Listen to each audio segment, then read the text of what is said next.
What's up, everybody? It's Reggie Williams, founder and CEO of Ambrosia for Heads. And with me, I have Jake Payne, our editor in chief. And together, this is our What's the Headline podcast.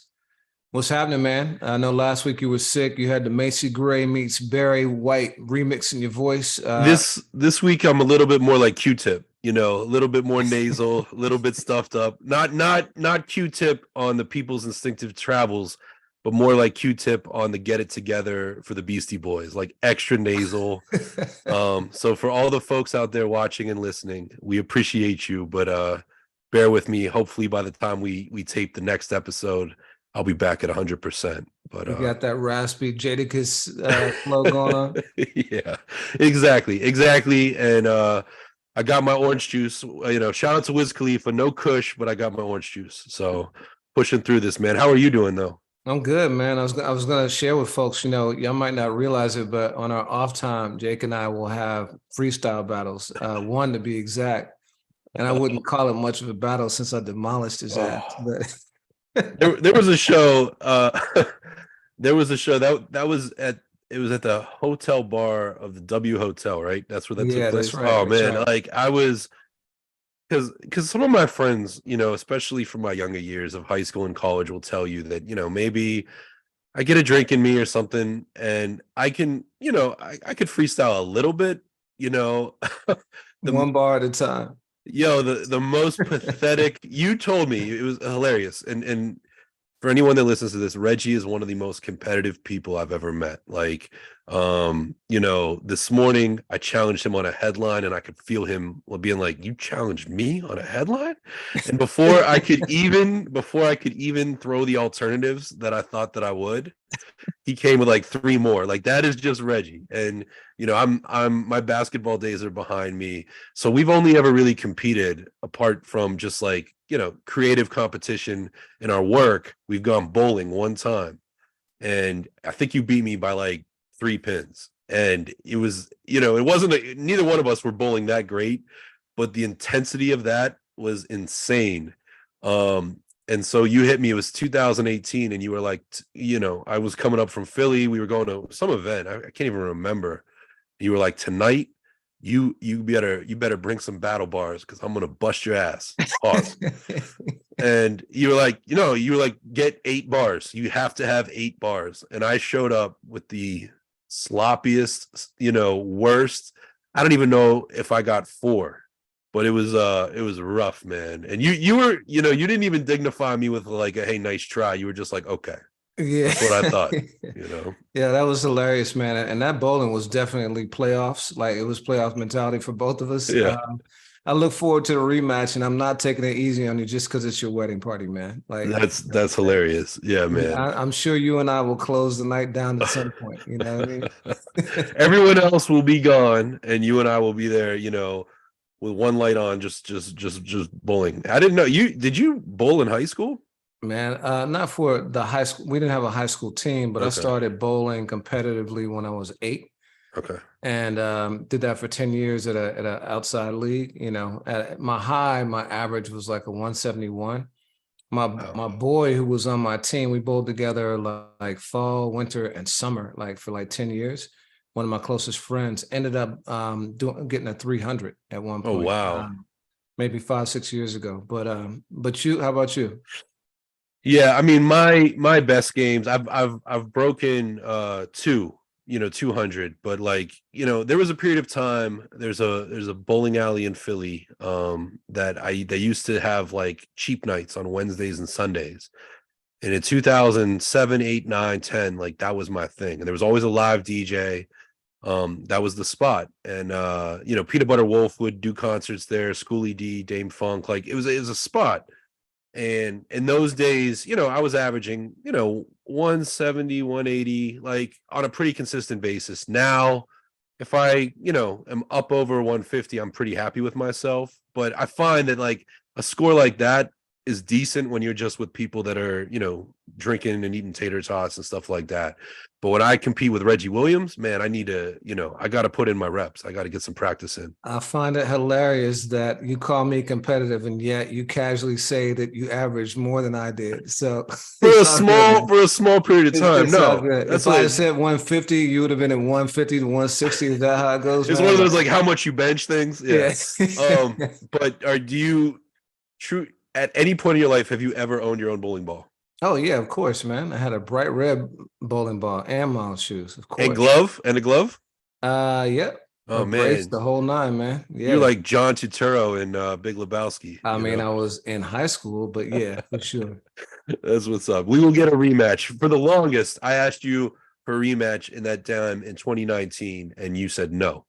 Which is very topical because there's going to be something we discussed today in this episode that I think is very relevant. It's not ain't gonna be no rematch. Like it's not like that.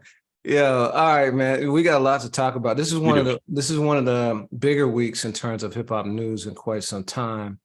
But you dropped something into the document I saw last minute that I think is the appropriate way to kick things off. We got a significant anniversary today on the day we're recording, March 31st. Yeah, it's one of those like where were you moments, and it's probably the biggest one that I can think of in, I would say, the last, for me, the last 10 years as it pertains to hip hop. Of 4 years ago today we lost Nipsey Hussle, and I remember you and I texting each other. It happened just moments after the NCAA championship, if I'm not mistaken, right? Nah, I wanna know where you were, but I remember vividly. It was during the Duke game, and I think the Sweet 16. It's either Sweet 16 or the Final 8. It was during that game. They ended up losing that game. I was sitting on the couch with my son. We were both eating our favorite pizza, which is a Sunday tradition. It was a Sunday. And it was the weekend when I'd flown back from LA, and my wife and I had, decided to kind of call it quits. So it was a really, really insane day, you know what I mean, on a lot of levels. And you first texted me and said, Nipsey Hussle has been shot. It doesn't look good from the photographs. And then, like a half an hour or so later, like they announced that he had died. So it was crazy, man. What about you? Where were you when you found out? Yeah, it's funny, man. I mean, I was in a totally different state of mind than I am now. I was living, I had a studio apartment in West Philly, and I was sitting there. There was an incredible game. I remember the lead kept changing, and I'm nowhere near the basketball fan you are, let alone college. And I was invested. And it's funny. I mean, it just goes to show you, I couldn't remember if it was the championship, but I was watching the game and saw that and texted you. And then I wrote the story, which was really challenging. I think it was a Sunday night, if I'm not mistaken. In my mind, it felt like a Sunday night. And, yeah, I wrote it, and it was one of those like, you knew Nipsey, yeah? I met Nipsey a couple times. I wouldn't say that I knew him, but I did meet him a couple times. He came to 106 in Park once, and we chopped it up in the green room.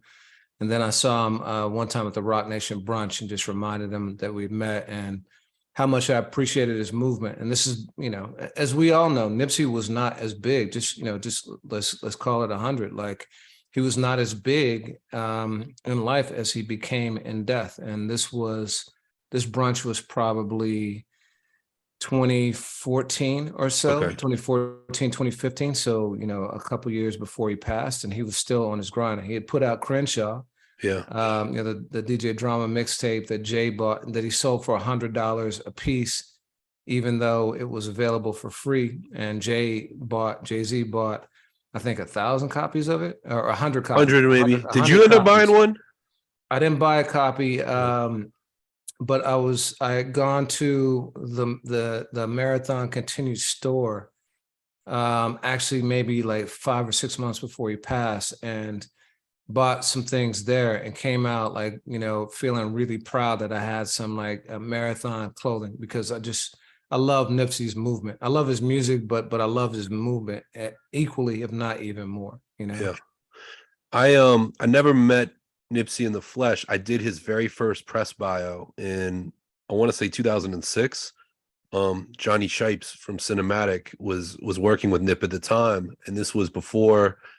It was just, weeks, months before he ended up signing that deal with Epic that led to a few singles but no album. And I did the bio for him. I was hired to do it, and I remember speaking to this guy who had a very small following on MySpace, but I thought, at the time, I'm like you, I'm a big fan of what I'll just call West Coast gangster rap, and I love what he was doing in terms of reviving a sound that I thought was missing, at least in the major label market.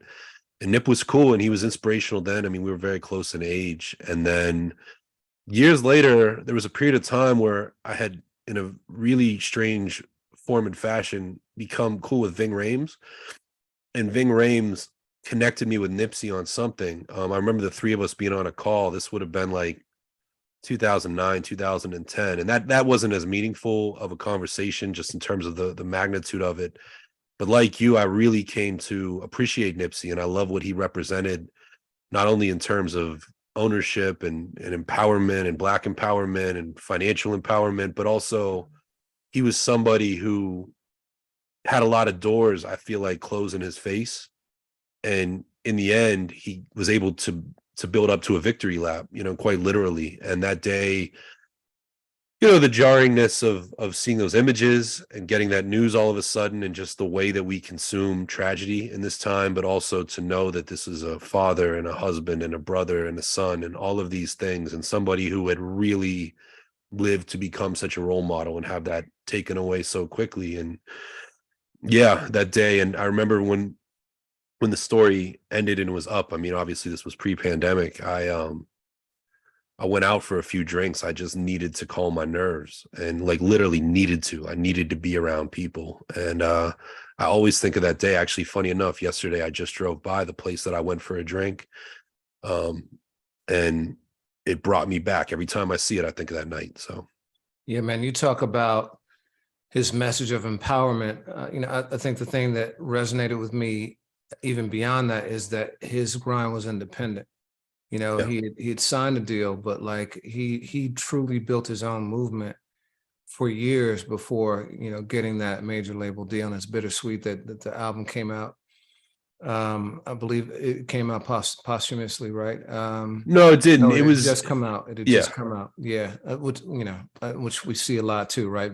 Big had his victory lap with Completing Life After Death, and it came out just 2 weeks after he passed. Dillo with Donuts happened Yeah. at the exact same time. I mean, it does work that way. And Nip saw that he was on such a crazy trajectory, and Grammy nomination, and yeah, just a really one of those moments. And then obviously less than a year later, we were in the thick of the pandemic. Yeah, so he had, as I said, I saw the Marathon store, and he'd bought several properties in that Crenshaw area. It was my first time spending meaningful time in Crenshaw, and you could see the gentrification in progress. It was still very much a very multicultural neighborhood, but very different than it was even 5 years before that. But to see him have that acumen to purchase, I think he owned that entire strip where the Marathon store is, and where he met his demise. But just seeing that kind of mentality, that kind of like hustle, like truly like living up to his name, or his name embodying his spirit, resonated deeply with me. Shout out to Johnny Shipes too. You mentioned that he worked with Nip early on. A lot of folks might not know who he is, but he has a company called Cinematic Music Group. He worked with Big Crit, Joey Badass, Smoke Smoke Dizza. DZA, Mick Jenkins, and there's is it La Russell's now too, right? Is he working with La Russell also?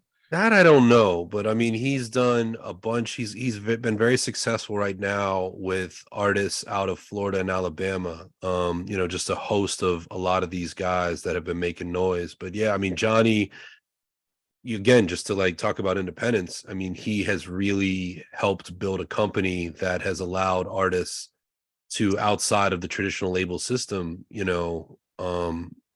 own their works and do great things with it. And he's empowered a lot of people that I respect in this industry. And it's just I still do work from time to time with that company, and good stuff.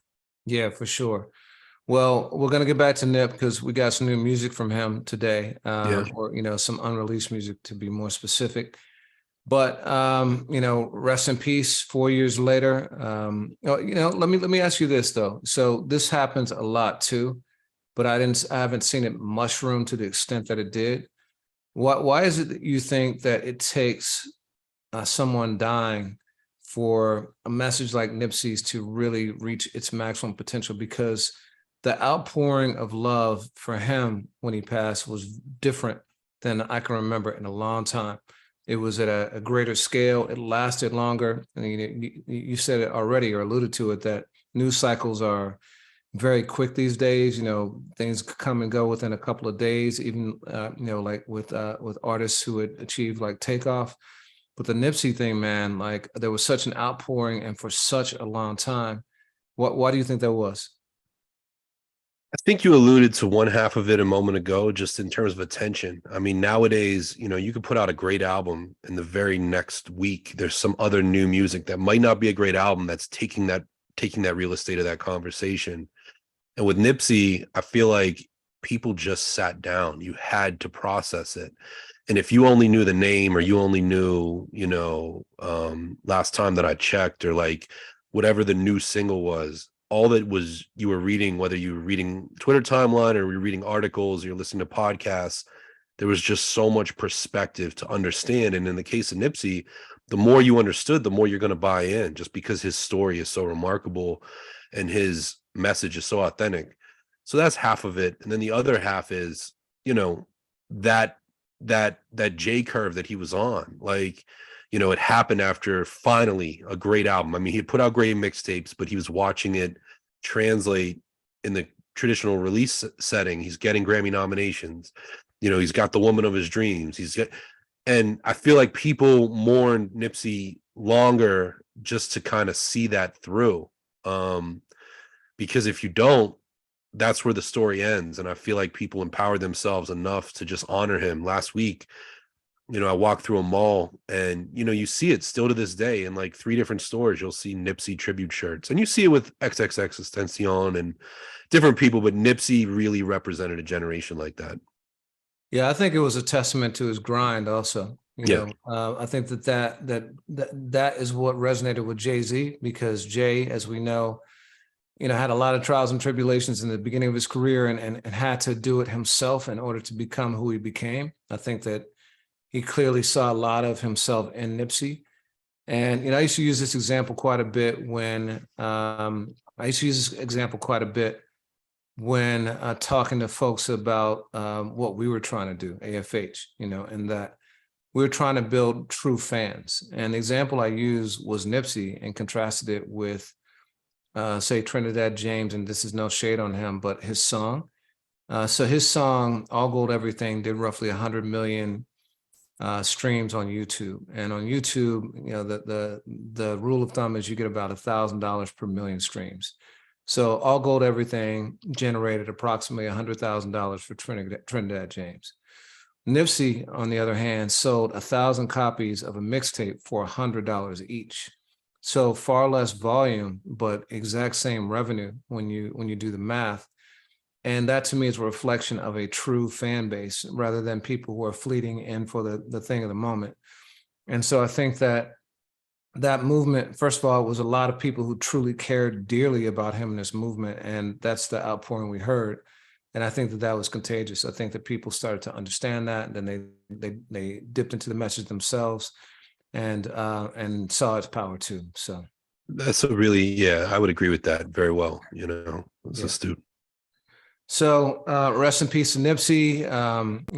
Much love to his family and to all the fans that continue to support him and the great music that continues to come out.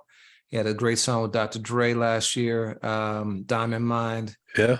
Produced by Alchemist, incredible. But yeah, before we get too far into it, if you are listening and have made it this far, please like, comment, subscribe, hit the notification bell, whatever you can.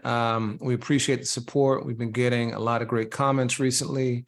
We try and engage with those. They're deeply appreciated. Your time is appreciated. And so if you can do that, even more appreciated. Absolutely.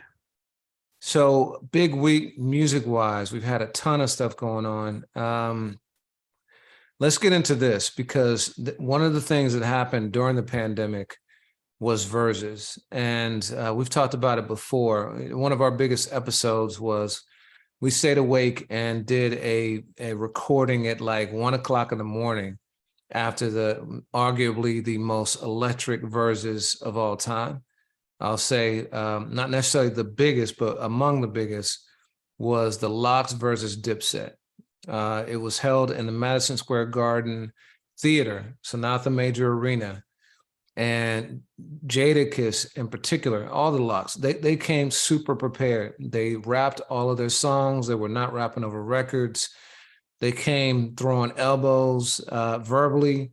It seemed the tension was in the air. It seemed like it could spiral out of control the way it actually did for 3 6 Mafia and Bone Thugs. and Bone Thugs, but it didn't. And these guys ended up going on tour afterwards. And I think that it was after this one that Fat Joe coined the phrase, yesterday's price is not today's price. Word, yeah. And it turns out that's quite literal, but we'll talk about that. But this week, Jim Jones called for a LOX versus Dipset rematch.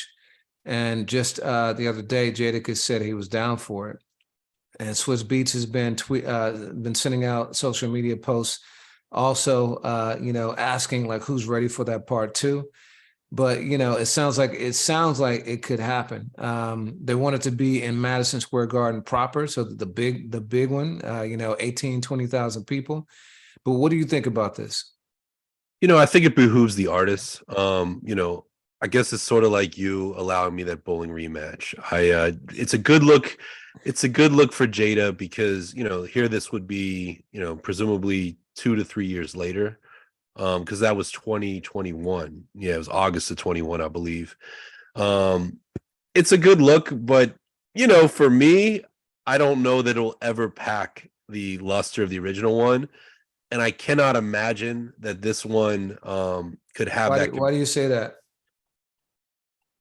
I mean, really, I think, you and I spoke about in that episode, first of all, but like Verzuz was this, somewhat competitive, some level of pageantry. You think of Babyface and Teddy Riley, and like clearly there's some real rivalry going on, but I think a lot of it was just in the name of love and music. And the LOX came so strategically and so rehearsed and so in sync that they used that moment to truly level up their legacy. I mean, we ran a headline of, that being Jadakiss's, it wasn't coming out party, but it was Jadakiss, like a career defining moment. That was our headline. And I stand by that. And I think that Jada came out of it convincing everyone why he is a top 5 to so many fans out there. And I don't know that you can redo that. And I don't know that a rematch is going to do it. But if you look at whether you want to talk about Rocky Balboa or you want to talk about, great real life boxers, Muhammad Ali, the rematch is a thing. So maybe I stand corrected, but a 2023 or 2024 match, and it's probably 23 if it happens, it's just a different time. I mean, a Verzuz feels different in this world that we're living in now than it did even in 2021. And I just don't know how that'll compare one to the next. I'm not against them doing it, but I just don't know if it will change perceptions and outcomes. But you might differ than me. Yeah, Jadakiss stands behind that statement we made too, right? And that he actually, the LOX's price and his price actually truly went up after that performance. The fee that they get for performing in shows. So that's huge and discernible. And the second thing is he actually renegotiated his Def Jam contract too. So like there was true like impact from that performance, and it shows you how one moment can truly like kind of change the trajectory of your career. I also think it did that for Fat Joe too, because his commentary the next day, he spoke by himself for an hour and it was gripping. Like It was absolutely amazing. Just what an amazing storyteller he is.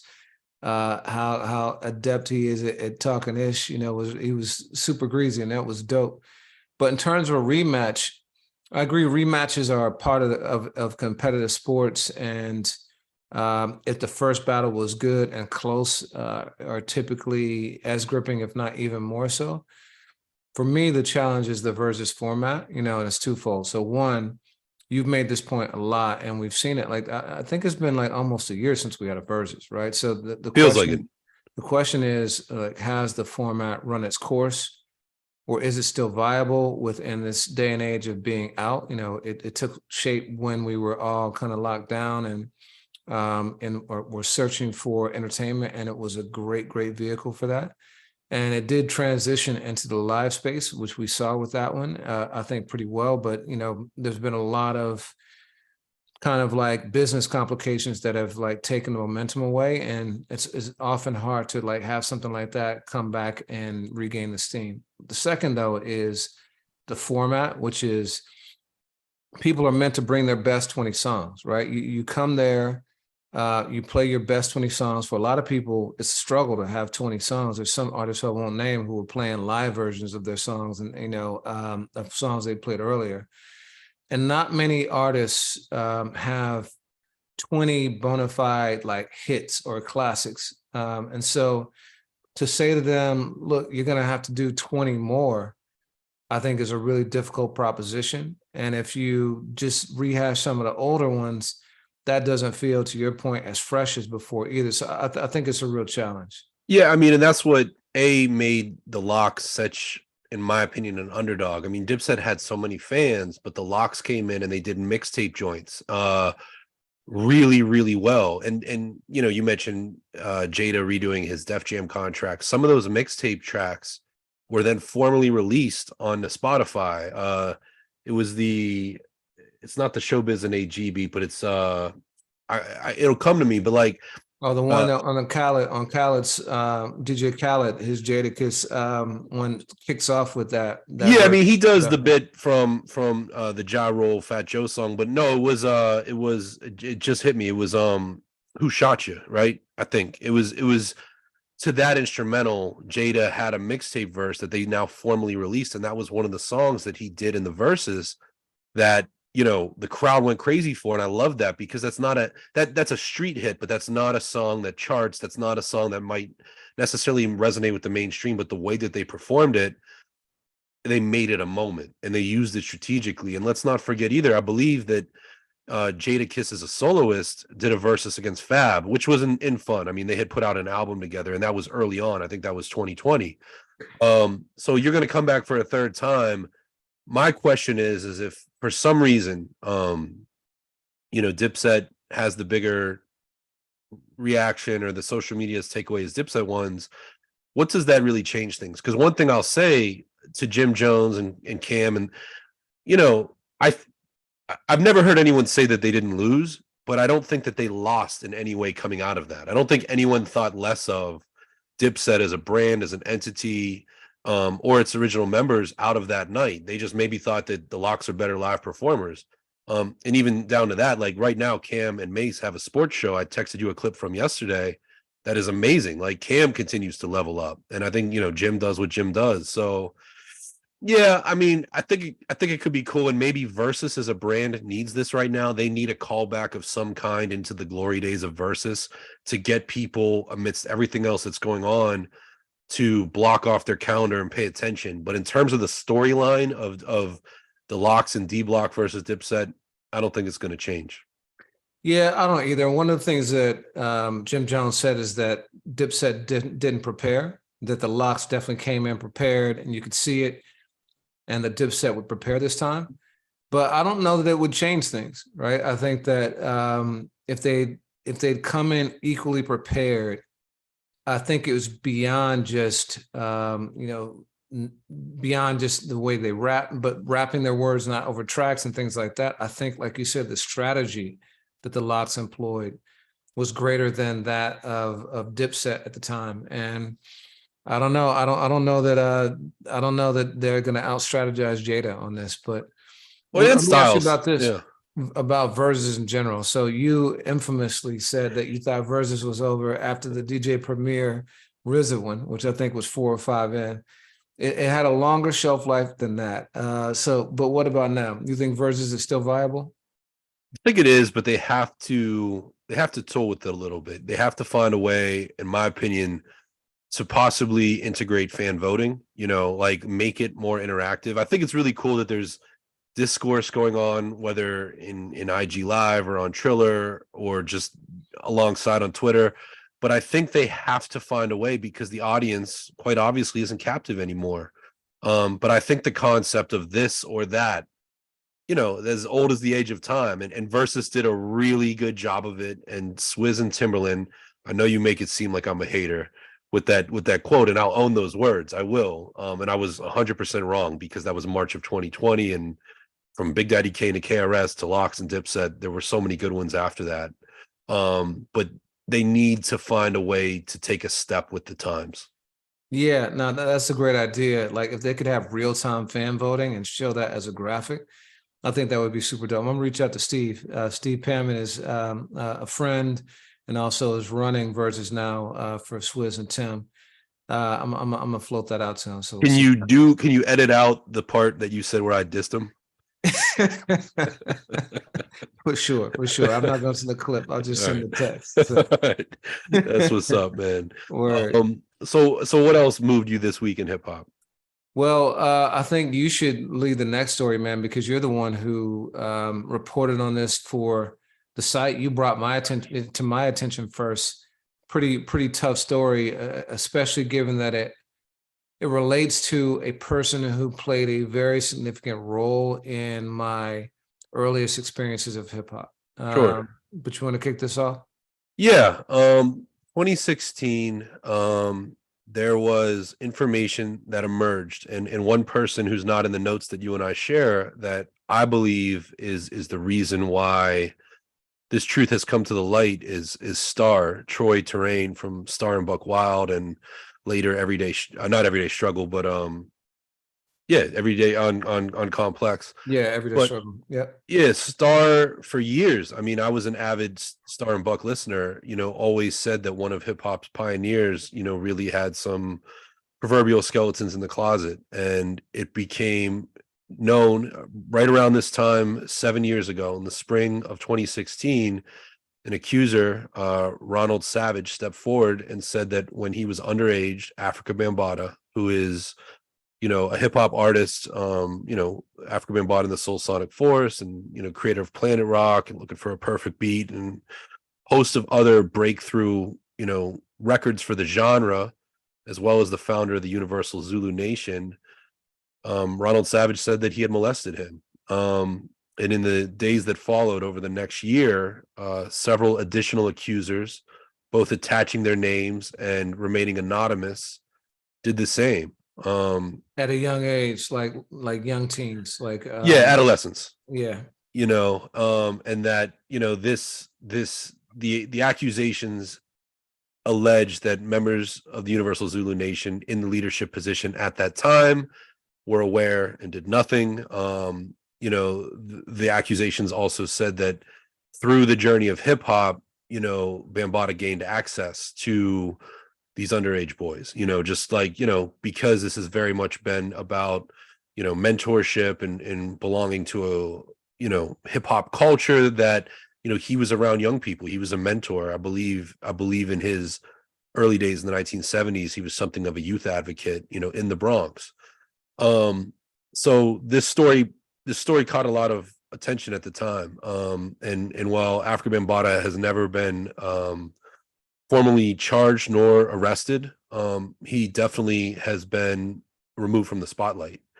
And, here we are right now in the 50th anniversary of hip hop. And in those 7 years, Grandmaster Flash at one point, who was another godfather pioneer of this culture, stepped forth and said to Kool Herc, there were three of us.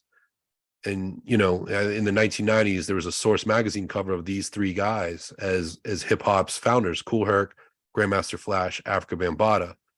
And so Bambaataa is kind of out of the public light in the wake of this, these accusations and potential, fall from grace.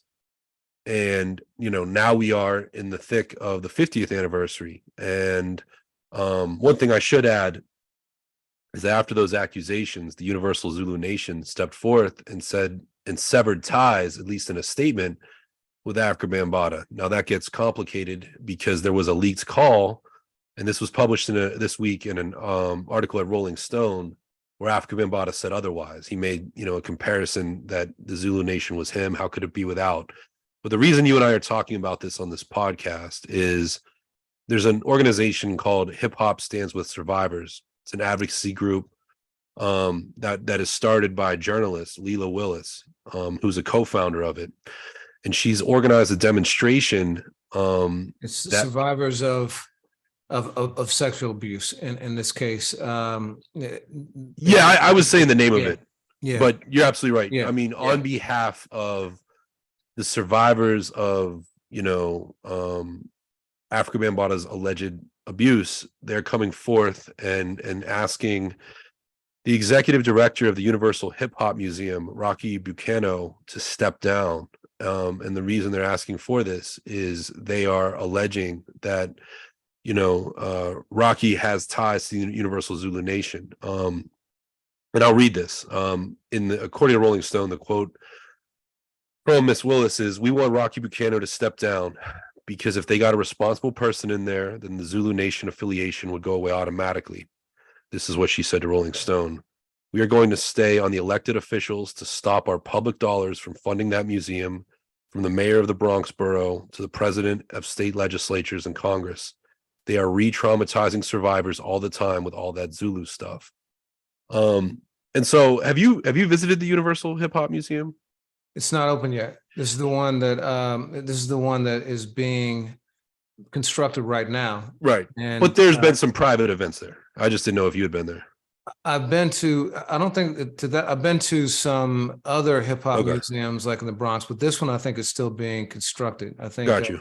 I think it might open this summer, or that's the goal. I know that Mass Appeal's been involved in it and quite a few others, but and it's got a lot of funding from the city, which is, part of what the protest is here. Right. And in the headline, Miss Willis, is really, from what I understand, putting pressure on New York City Mayor Eric Adams, who, has definitely represented his being a part of the hip hop generation and being, a fan of the culture, and has endorsed some of these, I think, contributions going to the museum. He calls himself the first hip hop mayor, which is a complicated assertion. And I would encourage anyone listening to this to check out our AFH family, the company man, Justin Hunt, because he did a deep dive about Eric Adams and this very topic a couple of weeks ago, which I think is really, really good. It really lays out like kind of some of the conflicting things that may have happened that call into question that title of the hip hop mayor. But go ahead. Yeah, absolutely. And I was connected to Eric Adams years ago through a hip hop legend that I'll keep nameless in this sake, but I've spoken to him, and I know he's many things, and I would urge anyone to check out Justin's piece, but I know his relationship to hip hop as it reflects on his policies, is questionable. But I saw this, and I'm really well, first of all, is there anything just from a fact standpoint that we should add to the conversation right now? No, just again, reiterating that the Hip Hop Stands with Survivors advocacy group wants Eric Adams to cut funding for the Universal Hip Hop Museum. The museum has received funding from the state of New York, I think $7 million or something like that, and they've received additional funding from the city of New York. And I think we got to lay out the connection between Rocky Buchanan and Afrika Bambaataa and the Zulu Nation, and why they're calling for him to step down. Yeah, so I don't I received emails from Rocky Buchanan. We've spoken over email. I learned a lot about his story through an interview he did years ago with our friend Sean Sotero and his Cypher podcast. And Rocky Buchanan, which was news to me, co-founded Strong City Records, which I don't know if you remember Strong City, but they put out records by Busy B and some of Diamond D's stuff with Ultimate Force. They were a Bronx-based label, and it was co-founded by Rocky and Jazzy J. And if you know the history of Afrika Bambaataa, he was referred to in history as the master of records, somebody who knew a lot about different music.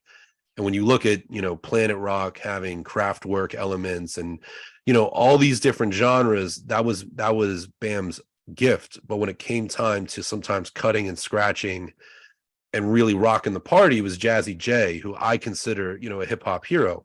That's just me talking. And Jazzy J went on to, co-produce It's Yours for Tila Rock, and has definitely done a lot of things, mentored a lot of Digging in the Crates. So they had this label, and featured in Beat Street. yeah, absolutely. And, was instrumental to the early days of Def Jam. And this group is really questioning Rocky Bucano's ties to the Universal Zulu Nation. And in the Rolling Stone report, Rocky denies that he has any ties to UZN.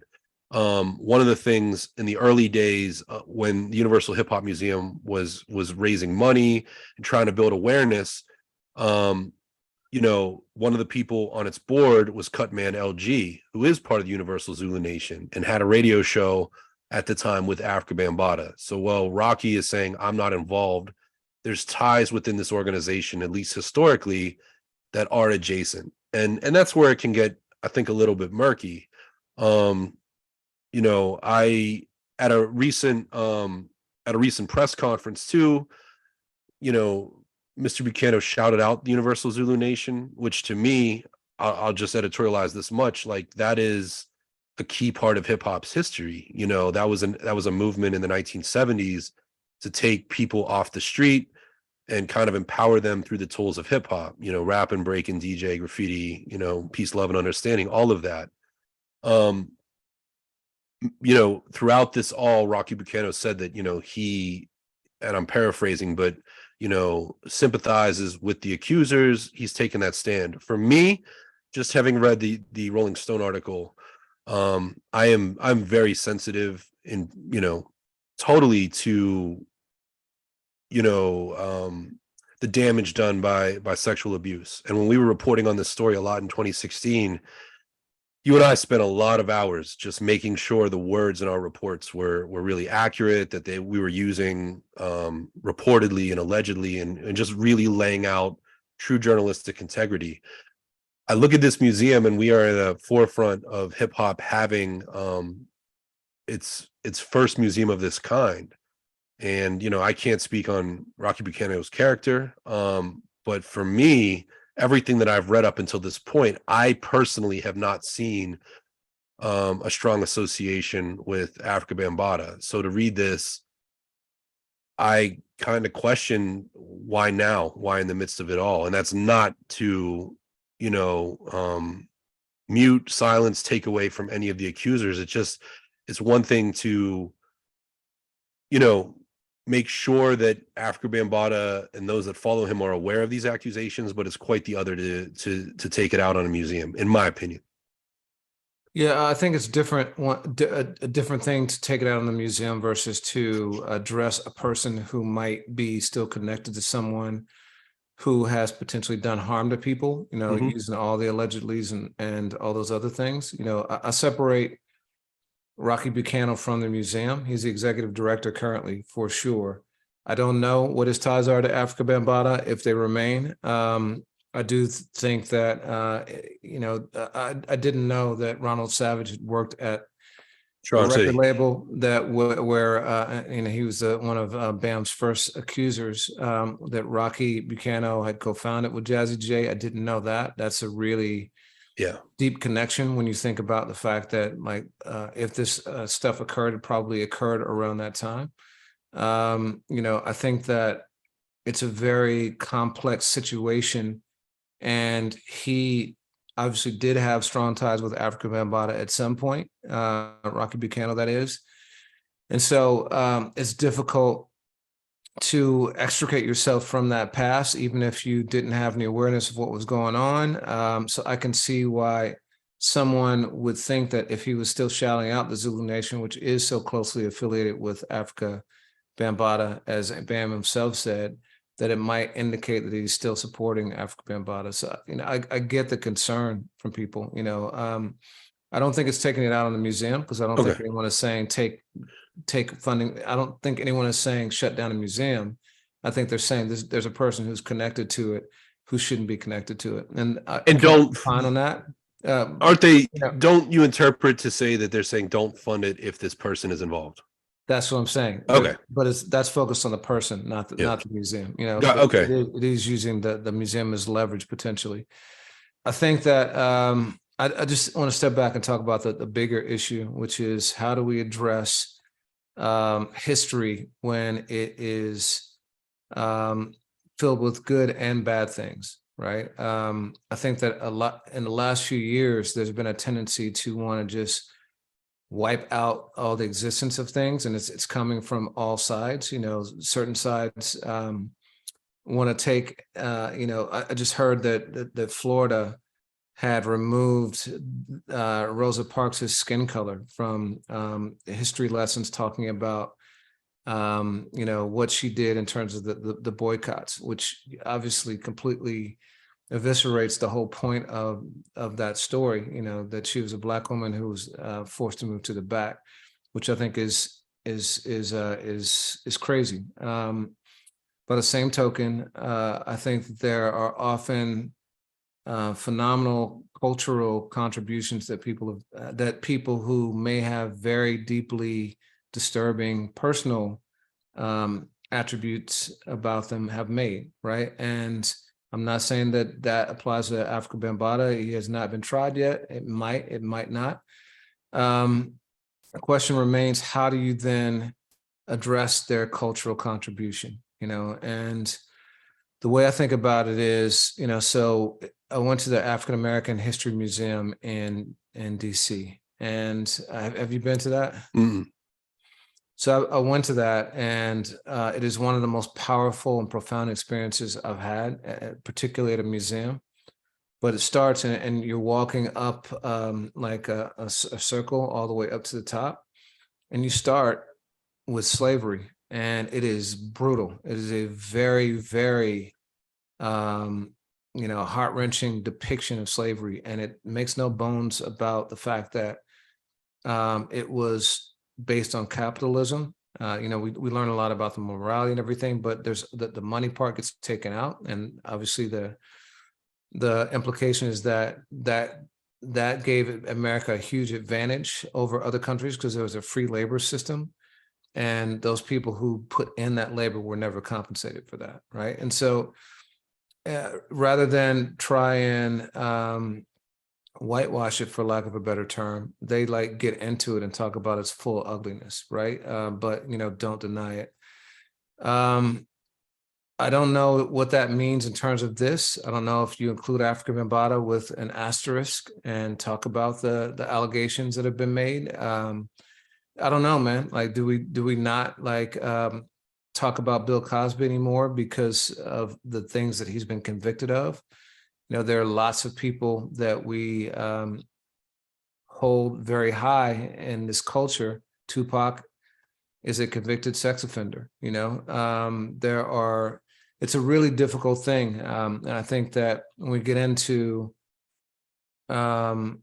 taking out all contributions, we leave ourselves in a pretty dangerous place. Yeah, I mean, and this is tricky. And for me, I listened to, before this story broke recently, I listened to some records from the Soul Sonic Force. I mean, one of the members of the Soul Sonic Force is currently in a commercial with Ice-T for Car Shield. And I was like, wow, if that didn't happen, you know, this person's cultural contributions, like where can you go without a figurehead, with a disgraced figurehead that's not in the site? And, you know, I look at it, and I don't think you can take away the music. I don't think you can take away the history. You know, I look at rock and roll, and Jerry Lee Lewis, you know, married an underage cousin, if I'm not mistaken. Like, they made that movie about it in the 80s. And, you know, Dave Chappelle Right. did Young his teens. Young Teens, yeah. And Dave Chappelle did his thing on Chuck Berry, you know, and those two guys, you know, are some of the earliest, if not founders of rock and roll as we know it, you know. And we still, like, I still hear Run Run Rudolph every holiday season. And, you know, the music, you still hear Johnny B. Good. The other day I was hearing it as I walked out of a grocery store. And I feel like it's the same, but you can't erase it. But it's this year I was very curious, you know, how documentaries and how the story of hip hop would be told as it pertains to somebody who, while not convicted, has had numerous people come forward and say this. And it does. It's just a bigger question. And you and I have talked about this on the site and on the podcast as it pertains to R. Kelly and Michael Jackson, and I think Tekashi 6ix9ine, just a range of figures. But to me, you know, you make a good point about the Cosby Show of like, yeah, Bill Cosby has been accused and convicted of heinous things, but the show is the show. And while most networks might not want to touch it, some do. And I think there were merits to the show that you can't take away just because one of its members or one of its creator, its actor did these other things. It's just a real conundrum. Yeah, I think where I fall is you separate the person from the problem or from the behavior, and or from the art, I should say. You separate the person from the art. And so I think there's a way to talk about a person's artistic contributions to something without in any way suggest, you know, talking about their character or what they've done, which, so I think there's two ways, right? Either one, you go whole hog and like do what I was saying earlier. I think that gets difficult though, because so much of this stuff, like what has happened with Afrika Bambaataa, has not been proven in a court of law yet. And so, and this is not to take away from anyone who might be a potential victim, it hasn't been proven or established without a reasonable doubt at this point, you know, so it's difficult to address something like that. So the other direction is to just talk about that person's musical contributions, not talk about their character, what they've done for society or anything like that, and just leave it at that.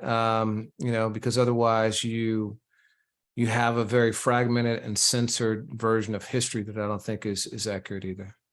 Yeah, and it's interesting. I mean, you made a really good point that I neglected of Ronald Savage's ties to Strong City, and obviously that being a company that Rocky Buchanan started with Jazzy J. And I've been a lifelong resident of Pennsylvania, and I can remember it was about 12, 13 years ago. No, excuse me, 10, 11 years ago. You know, Joe Paterno was one of the most beloved, you know, college football coaches. And then when they discovered that he had known awareness of Jerry Sandusky, Joe Paterno, you know, spent the last chapter of his life no longer coaching and removed from the university.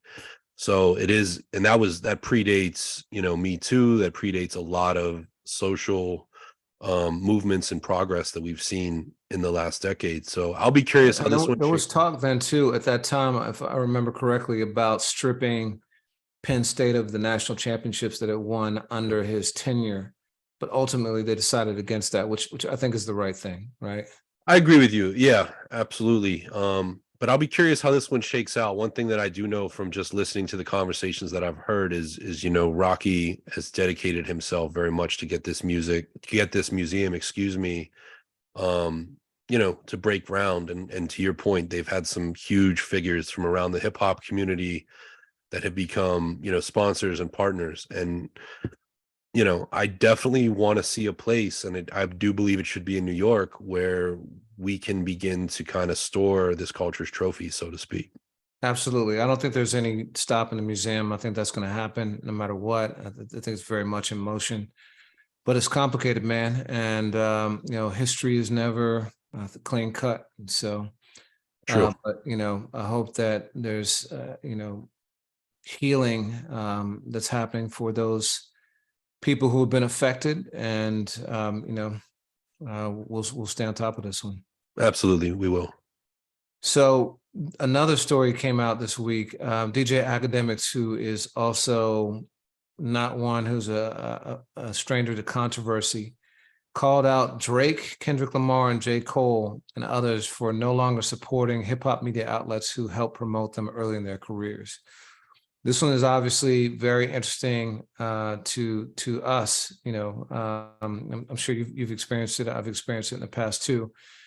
But he said, and I'm gonna quote him. He said, "Yo, J. Cole and the rest of all y'all big rappers, no wonder y'all get essed on by hip hop outlets, man. Y'all get so big in the game. They use the culture and they use all these blogs. I'm not saying you need to like be like, I don't care if they don't do an interview with me." But I know a lot of journalists in the game, and they won't speak up, and a lot of them still really hope to get an interview. I say, F all of them. And then he said, I made it on my own. And he said, I just look at, you know, dudes like Cole when I see you doing some stuff on ESPN, but you won't do an interview with a brother in the culture, you won't hop on $1 million worth of game, you won't hop on Drink Champs, you won't be with Joe Budden or something like that. I look at it as some weird S, right? And so it's really interesting because we literally just reported on Cole's interview last week. Mm-hmm. He talked about the fact that it wasn't with an established media outlet. And we talked about why that was, but I want to kind of like get back into it into the context of this. But first, I want to read a couple more things that Ak said.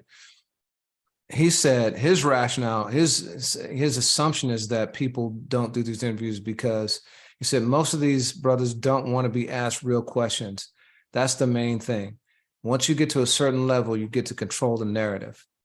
And then he said, if Kendrick don't want to F with you, tell him to kick rocks. I don't want to beg someone to give me no interview. That's how all these outlets act.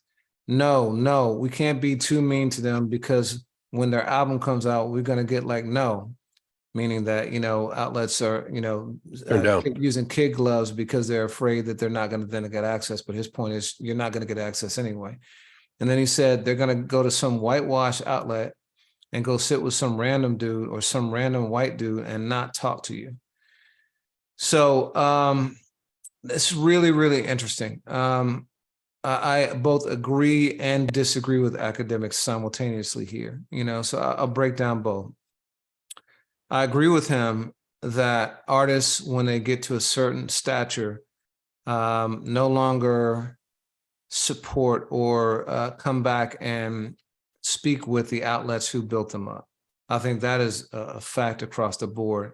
I wouldn't limit it to race because I see it in like other genres too. I think it's more sensitive here because most of the biggest media outlets are not controlled by Blacks who are the predominant part of rap culture.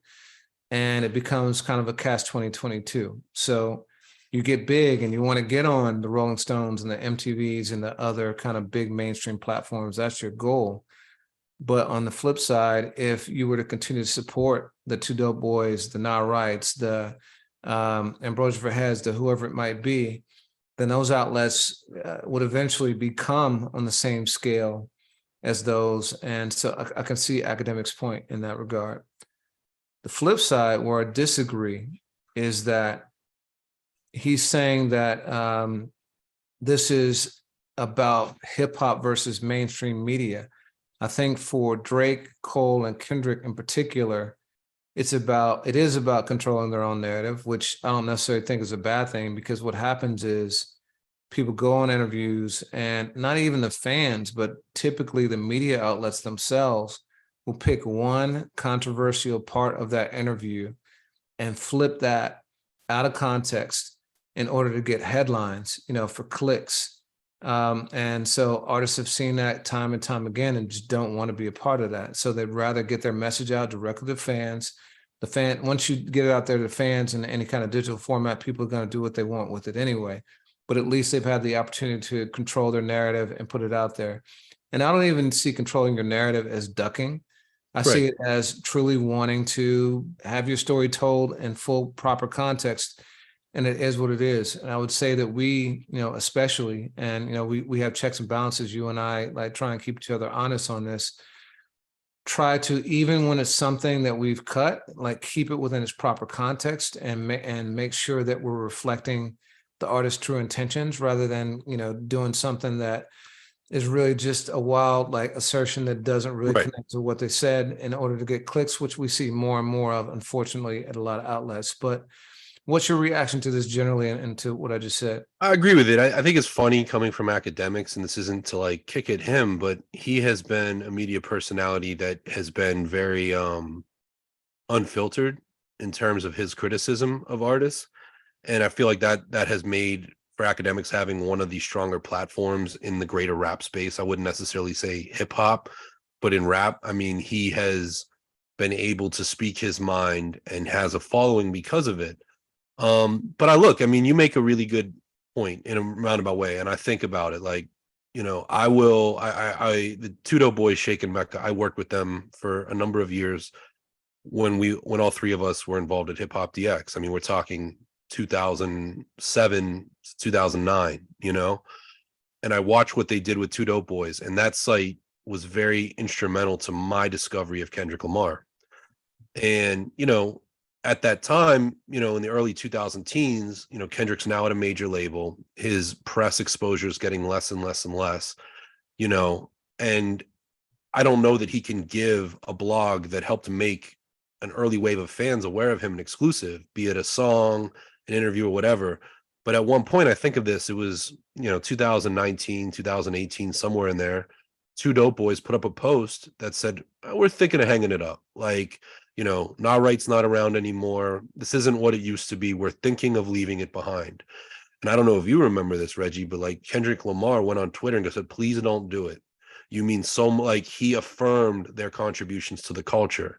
And I thought that was incredibly, you know, real of Kendrick to recognize what one publication had meant to him and to show them love and to get all these other people to come in and go, no, don't. And Two Dope Boys is still publishing as we speak.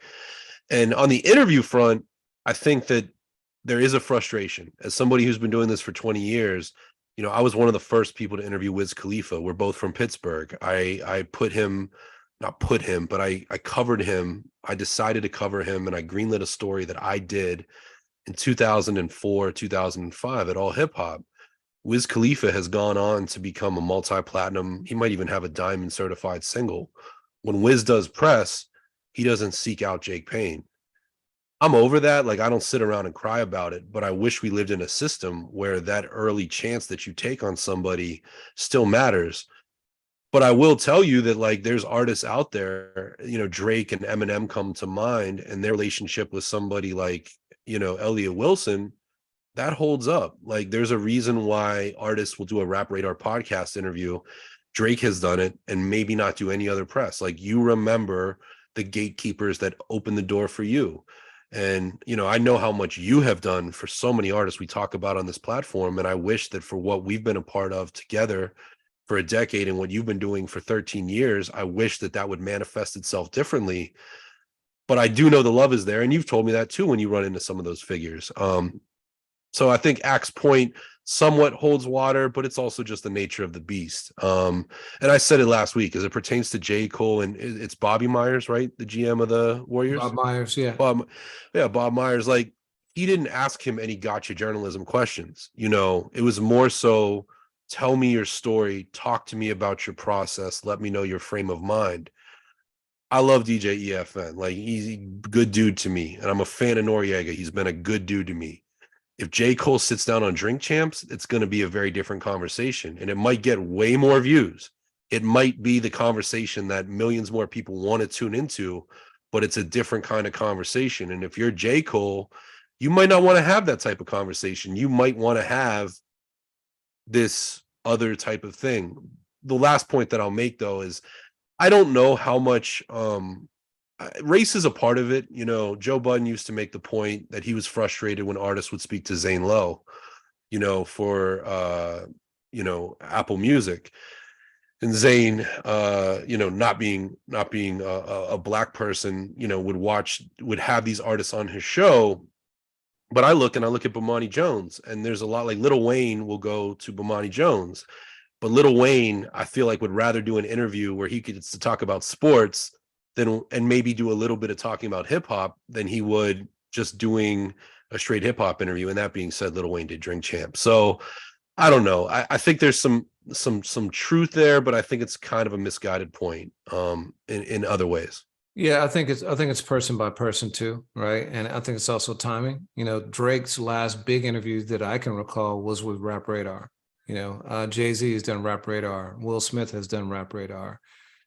Diddy has done Drink Champs. Kanye did Drink Champs multiple times, very infamously. You know, like, the biggest stars in the world have done a lot of stuff for hip hop outlets recently, and hip hop outlets are becoming a lot of the biggest platforms of choice for people. You know, so Budden is one, Drink Champs is another, Breakfast Club is another.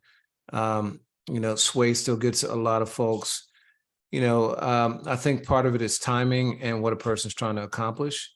And, you know, a lot of times these guys, there hasn't been much selectivity that I've seen recently with Cole, Kendrick, and Drake, the ones that he named specifically. Kendrick did no press virtually. He did one Vulture article.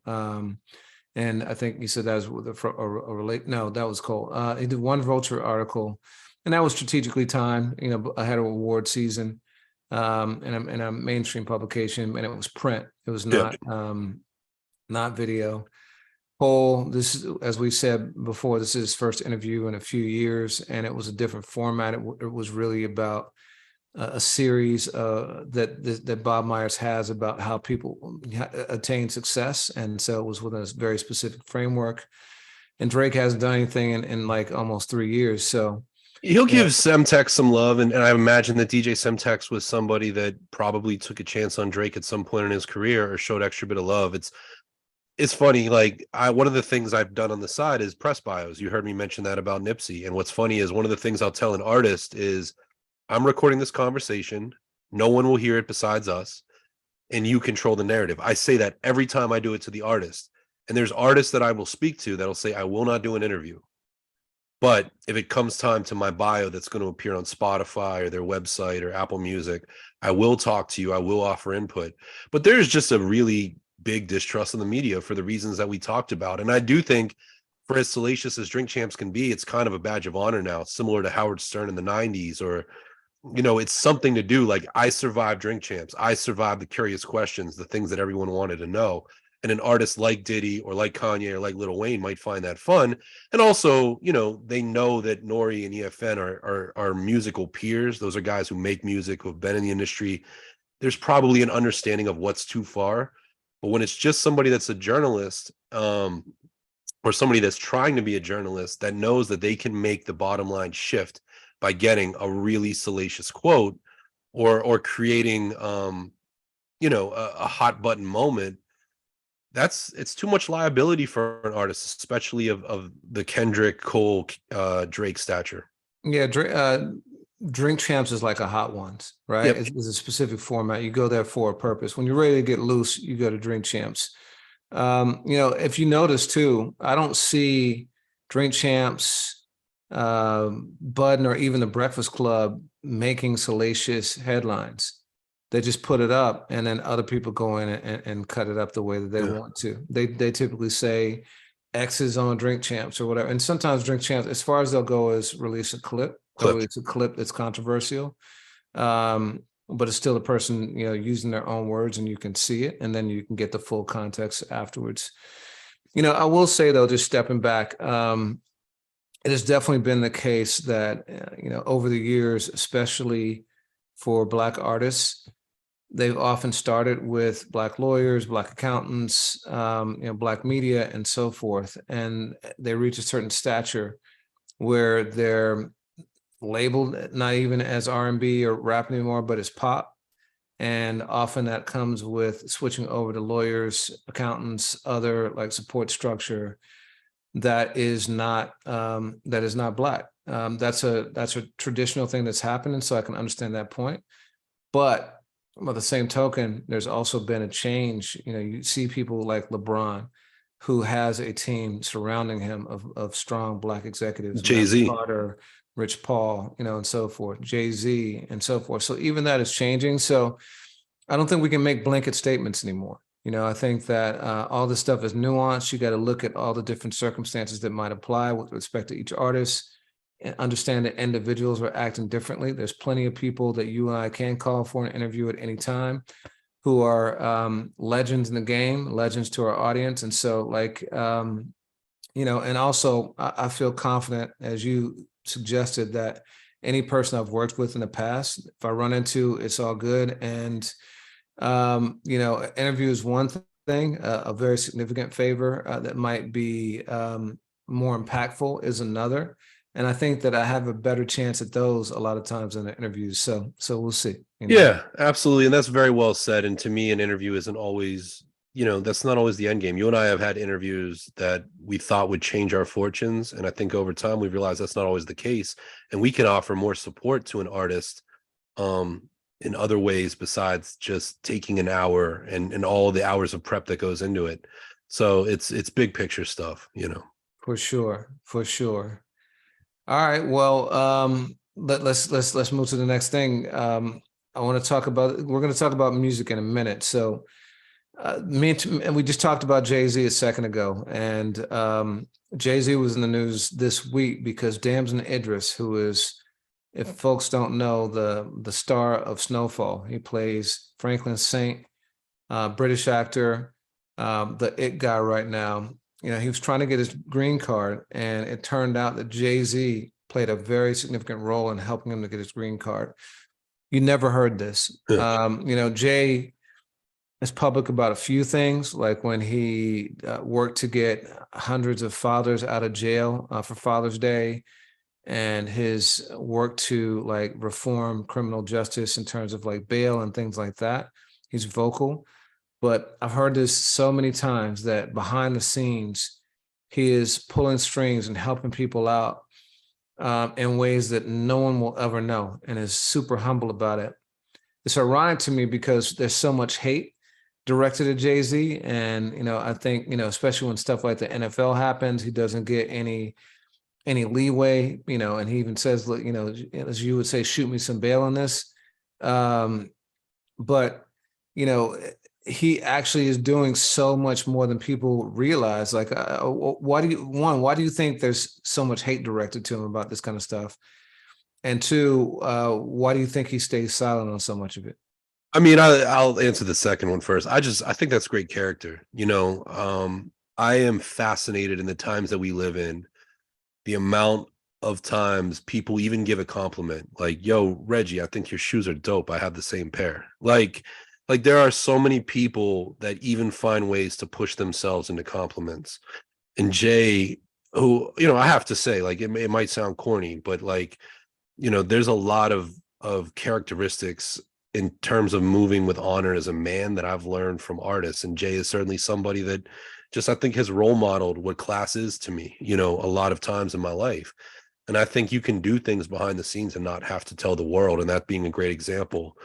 As far as the hate, I think there will always be a level of nonconformity. And I think there's a level of, you know, Jay has positioned himself kind of hard to get these days. You know, like we see him coming late to the Grammys. You see, you know, how he moves. He is a man of respect. And I think that distance from him and the common folk can cause folks to, you know, think that he's out of touch or resent him. You know, we ran a piece when he did his Khaled verse last year that Justin, you know, our dear friend, had just made a case of, you know, is he too removed to speak about some of these issues? And, you know, we acknowledge that as a possibility that some folks may agree with, even if in the case of me, I didn't at that time. But yeah, I think that'll always come with superstardom and power and wealth. But what about you? Yeah, I think that he moves like that for the exact same reason you did, that he doesn't need to, right? He's secured himself. He's going to help a lot of people. It's not for the fame and for the publicity. It's really for the game and doing it for people. And so there's no need to do it. He's got plenty of publicity when he needs it. In terms of the hate, I just think that that it's just inevitable when you reach a certain level of success. You know, going back to a lot of the artists we just talked about, the ironic thing for me is that a lot of these artists we did support as they were coming up, their music didn't change. It only got better. For some, you know, but I don't think any of those three did kind of like strive to become more commercial and compromise their sound. Those three just continued to get better, and yet you see hate directed to them in a way that was not present when they were an underdog releasing mixtapes. I think there's just something about, you know, there's that saying, we love to build people up and we love to tear them down even more. Yep. There's just, you know, people resent success. And I think that Jay being the most successful draws a lot of that resentment, you know. One of the things I've been thinking about recently, so Lamar Jackson, not to go on like too much of a tangent, is in the midst of a very significant contract negotiation, probably the most significant in the NFL this year. And he's representing himself, which is interesting. He threatens the power structure in a couple of ways. One, he's looking for guaranteed compensation in a way that only Deshaun Watson has gotten. And Deshaun Watson, if he gets it, he could be considered an outlier.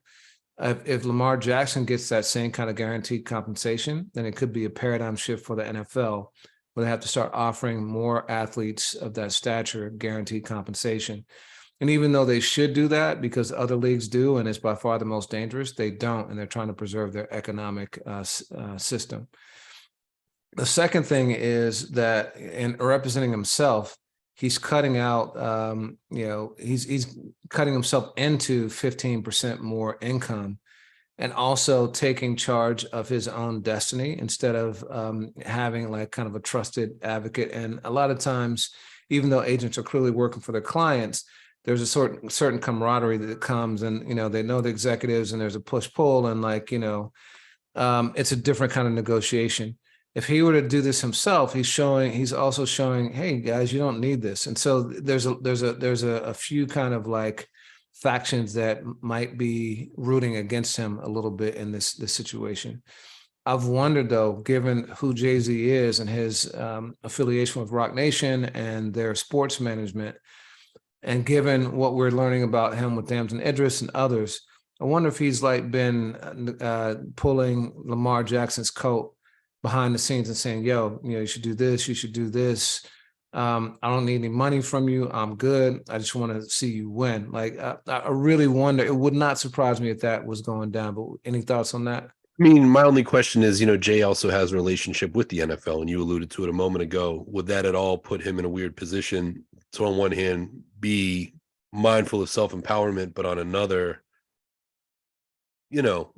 the league is right there, and if nothing else, we've seen at least Roc Nation having a strong hand in Super Bowl halftime show curation. Could not one if it's in secret? Fair enough. Yeah. Not if it's in secret, but to your point, thinking long term, and Hov is, I'm sure, a chess player. If he does have intent on buying a team at some point, he might not want. But you know what? Maybe he philosophically believes that athletes should have guaranteed contracts. I'm sure he argues that all the time for his. So I think like if it's Lamar versus the system, he's going with the system. Well, listen, as a diehard Pittsburgh Steelers fan, I want Lamar Jackson to get paid by an NFC team. I need him up and out of the AFC North. Okay. I see you. One other thing before we get to music that I thought was really interesting is DJ Jazzy Jeff is in the news. I think it was the third. What are we, the 35th anniversary of the first ever Grammy win, which was DJ Jazzy Jeff and Fresh Prince. Their album, He's the DJ, I'm the Rapper. So in celebration of this, a phenomenal interview done by our colleague Jerry Barrow over at Hip Hop DX. It's Jeff kind of almost doing an oral history of that night at Grammy 1989 when they chose to boycott the show, in contrast to 35 years later or 34 years later at the hip hop tribute for the 50th anniversary where he's on the stage. And just the juxtaposition of those two experiences that Jeff had, being shut out, not even televised, and not going in the first year when he won, and being part of arguably the greatest rap music display ever in the Grammy history, 34 years later.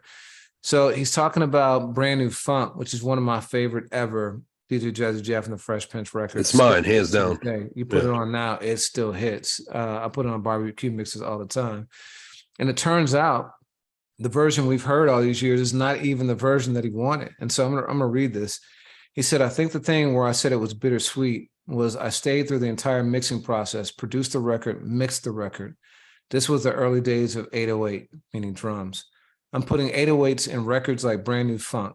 This is almost like breaking a sonic rule. I got this banging and this is how I want it. I tell the engineer like, no, we want it to be prominent. We want it to hit. He's like, okay. I didn't go to the mastering session.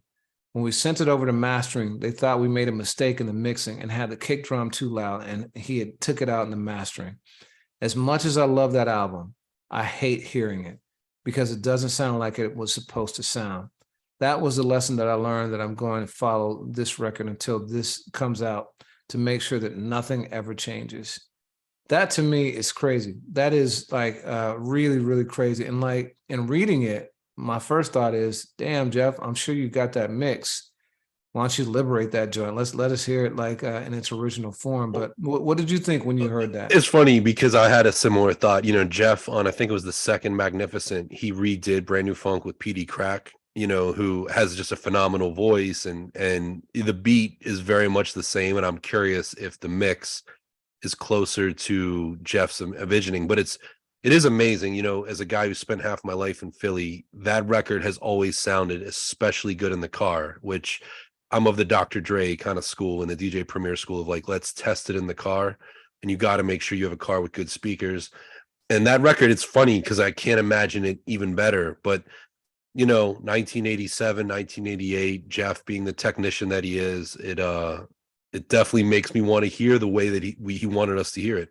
Yeah, for sure, for sure. What was cool too is Jerry Barrow, who was my old editor at my former editor at Scratch Magazine, and I've known Jerry a long time, and he's a great dude. But Jerry said that was the first album that he bought with his own money. So to see him in this, you know, 50th anniversary season, coming off of the Grammys, but to be able to have a full circle moment with, you know, the magnificent Jazzy Jeff, as we talk about journalism and the state of it, what a cool piece. That's dope. That's really dope. And I run into Jerry twice in the last like 2 weeks. It's great being out and about again. I saw him at the De La party celebration of their release of music on the streaming services, and also tribute to Dave. Then a couple weeks later, I saw him at the Little Brother concert. So dope. Yeah. So just quickly, Suge Knight is working on a biopic series. And you know, he's likening it to his version of BMF and about his life. And you know, full transparency, I once optioned a book called Have Gun Will Travel back, or was actually negotiating to option it back in 2007. One of my dreams was to make a docuseries on Death Row Records. Still thinking, and you know, I thought that doing it from the perspective of Suge Knight and how this guy went from being Sugar Bear, you know, a revered football player and, you know, reputed mama's boy and like, you know, seemingly good dude at UNLV, into one of the most feared people in the industry. And more importantly, how did he, who was so on top of the world, basically lead to his own demise? You know, that's the part I've always been super curious about. So a biopic that really got into that, I think would be phenomenal. My belief, though, is that if he's in charge of it, and this would apply to anyone, not just him, it's going to be very, very, very difficult to get something that is truly objective and shows warts and all. But what are your thoughts? Same. I mean, I got very excited being a Pittsburgher when, you know, Suge and Antoine Fuqua did that documentary for Showtime. What was it called? American Nightmare, and it was spelled Night like Suge Knight. And you and I covered it, and that story continues to be an evergreen piece for us, where Suge went back to the actual location, you know, where Tupac was gunned down. But even that just seems super guarded. And one thing I'll say is I have not seen Suge Knight give a great interview in at least 18, well, more than that, since the mid-90s. There were a couple of pieces that he did with the LA Times and with the New York Times that I thought were super interesting, but those were print pieces that inevitably reporters spent, you know, hours and days with him to whittle down to these pieces that had location and had a lot of background. When you watch a Suge Knight interview, whether they're with Jimmy Kimmel or Wendy Williams or, you know, any of the interviews that you might find on YouTube, they've never been very good, in my opinion. And you and I were talking recently about, you know, our dream interviews. There have been a couple of times in my career where I've literally sat around waiting for 4 and 5 hours when I've been told that Suge Knight would call me. And I always believed that I could get a good interview out of him if he was fully present. But even then, like through the phone, knowing, you know, for years, Suge wouldn't do an interview over the phone. You had to do it on his turf in his office. And even then, I don't know. And what I fear is to sell a biopic as a cash grab at a time when, you know, he and his family could certainly benefit from that income. But I don't know that it would be definitive. I certainly think there's legal issues in telling the story the true way. And what I fear is that there's a lot of like towing the lines of I didn't do it or did I? And I don't want to watch that. And I think that's disrespectful to a lot of the people that man's life intersected with. You ever see Suge Knight in person? Yeah, on Sunset Strip one time, and you know, just quickly in passing. But yeah, he's as tall and as wide as they say. What about you?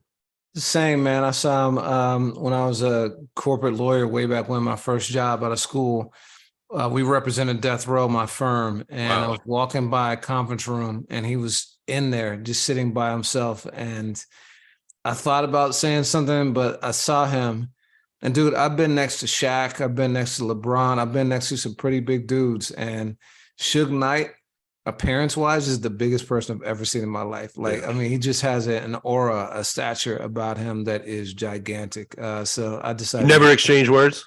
Nah, I decided not to. I talked to Jimmy. I spent a fair amount of time with Jimmy Iovine, but not Suge, man. No, not at that time. Yeah, word. Well, I'll be curious. All things Death Row, I tend to watch for better and worse, and we'll see how it plays out. The one other thing before we talk about new music that I'll bring up, you know, Madlib, who's another kind of evasive figure, has been in the press again. Madlib, you know, you and I talked about it a few episodes ago. Talib Kweli and Madlib put out a sequel to their Liberation mixtape album from mid 2000s, and it is exclusive to Luminary, where Talib's audio podcasts with Dave Chappelle and Yassine Bey appears. The Midnight Miracle, as well as the audio to the People's Party podcast and Black Star album last year.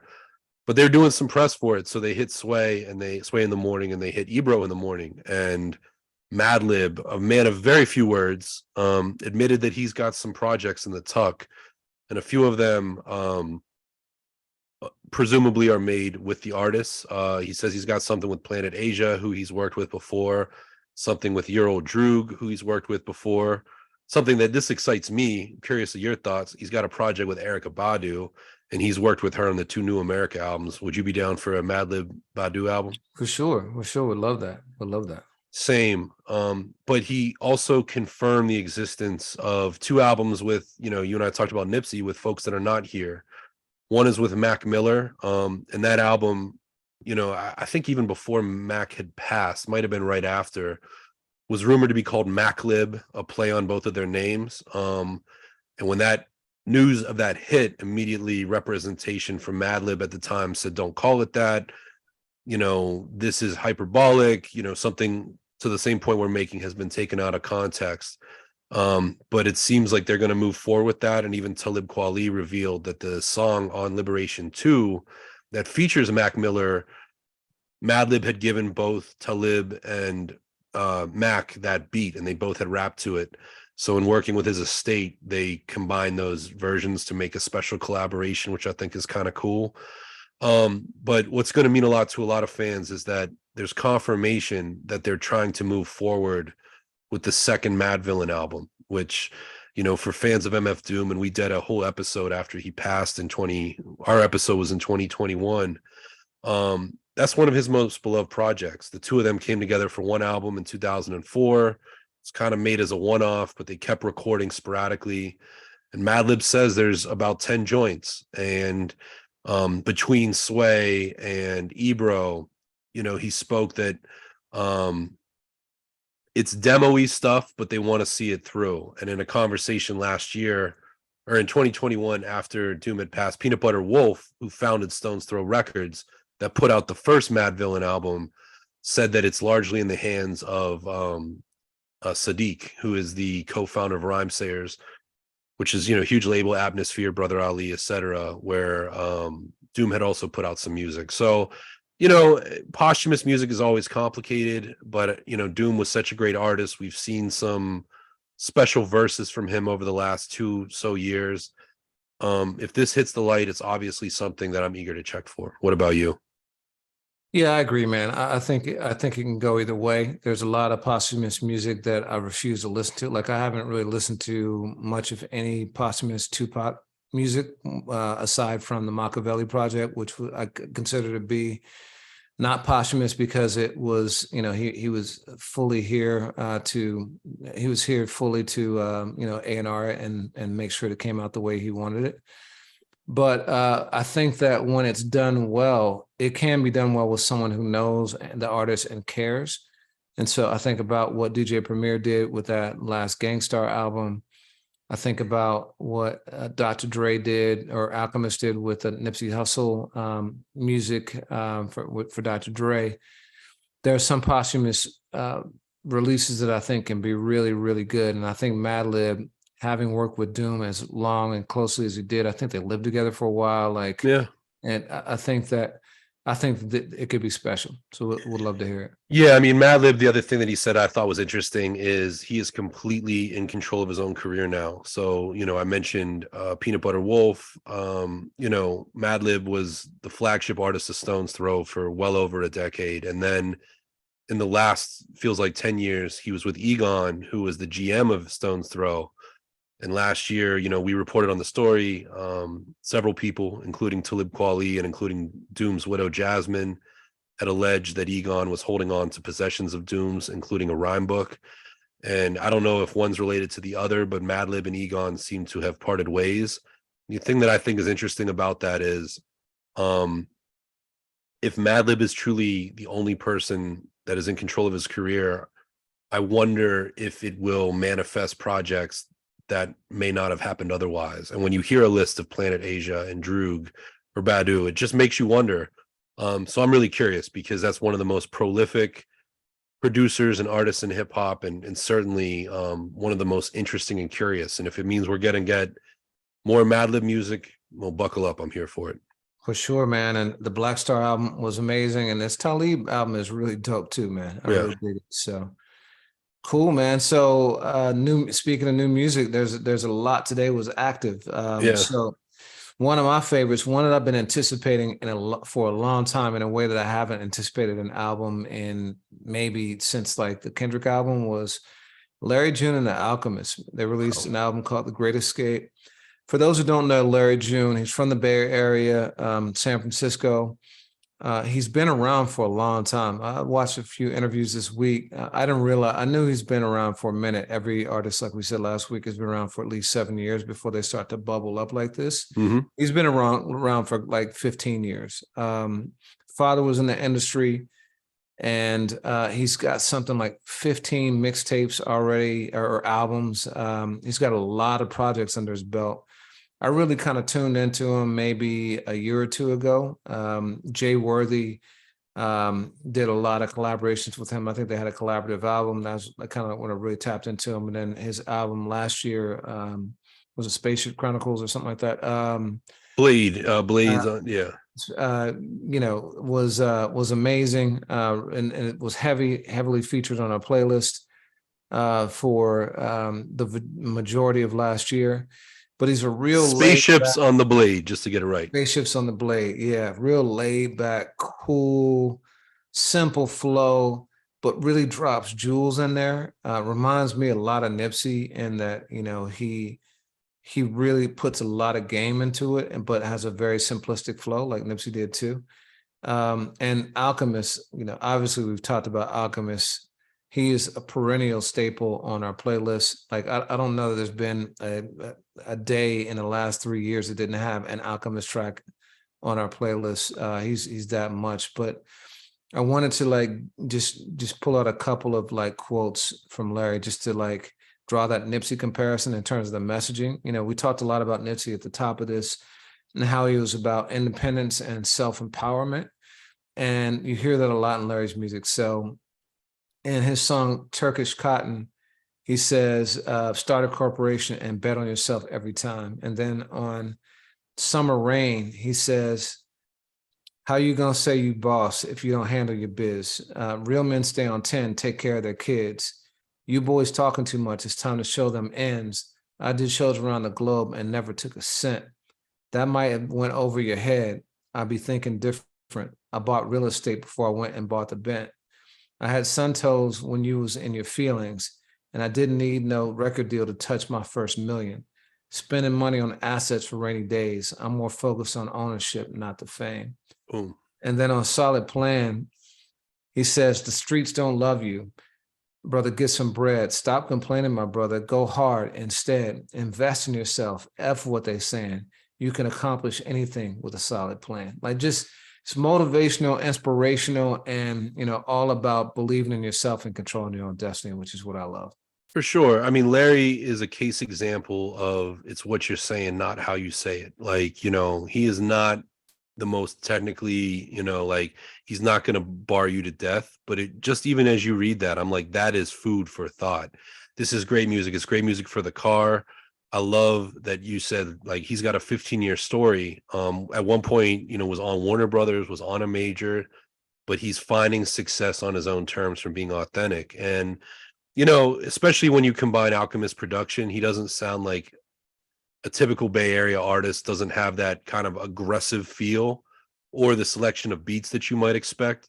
But when you think about the independence, the way he talks about like stacking up and getting his money and his relationship with women, he definitely fits in the canon of your E40s and your Drew Downs and your Rappin' Fortes. And I really like that. And to me, Alchemist is so prolific right now, you know, coming off of his Grammy nominated stuff with Freddie Gibbs, you know, doing doing what he did with Rock Marciano and Armand Hammer. These beats sound like they are 100% made for Larry June.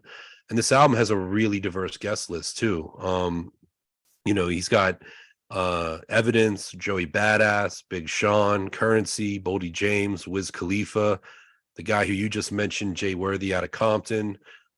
He's got Slum Village, T3 and Young RJ are on here. It's a Action Bronson, on and on. It's just a really, really, really good project.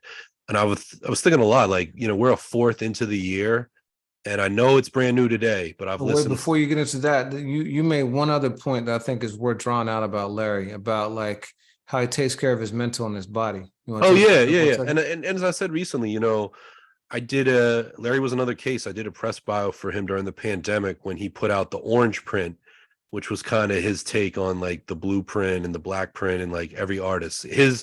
If you ever look at Larry June on Instagram, he uses the orange, which is perfect because it's what I'm about to.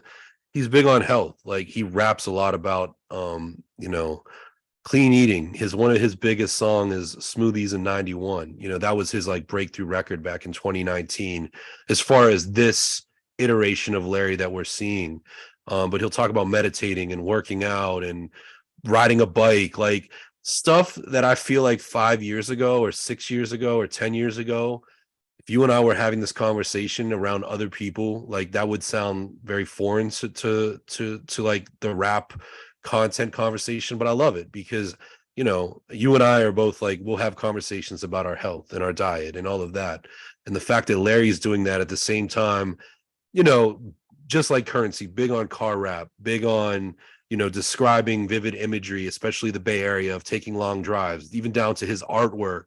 Like, it's a whole aesthetic and it's a whole vibe. And he and Alchemist worked together a lot in recent years, but to see them truly share the billing on a project, what I was about to say is this is my front runner right now for my favorite album of 2023, hands down. And to watch Larry, somebody who's a veteran, who even on this record, he says he was broke in 2017, to watch him really take an ascent like this, you love to see it. And he's managed now, he has been for some time, by David Ali, who he shouts out on the record, which is Kalani's manager.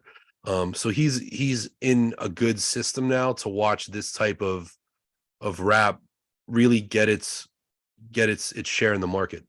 Yeah, you talk about his healthy lifestyle. You know, I mentioned last week that they have a documentary out. It's a 15-minute clip that shows you the behind-the-scenes recording of this project.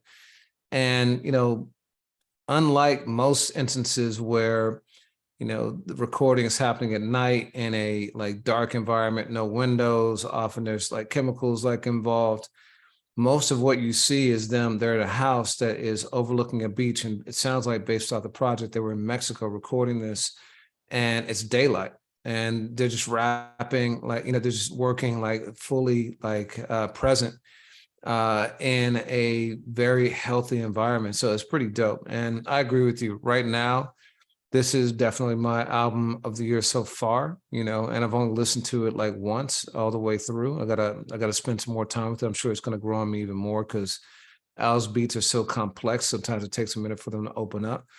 But yeah, man, really, really dope project. Definitely met my expectations so far and looking forward to digging in more. Yeah, and you shout out some songs. I'll just close this part of the conversation. My favorite is actually where the album ends, Margie's Candy House, which kind of I equate, like, I always thought the deepest song on Reasonable Doubt was Regrets. Like, for people that say that Jay-Z didn't show vulnerability until later in his career, Regrets nullifies that statement every single time.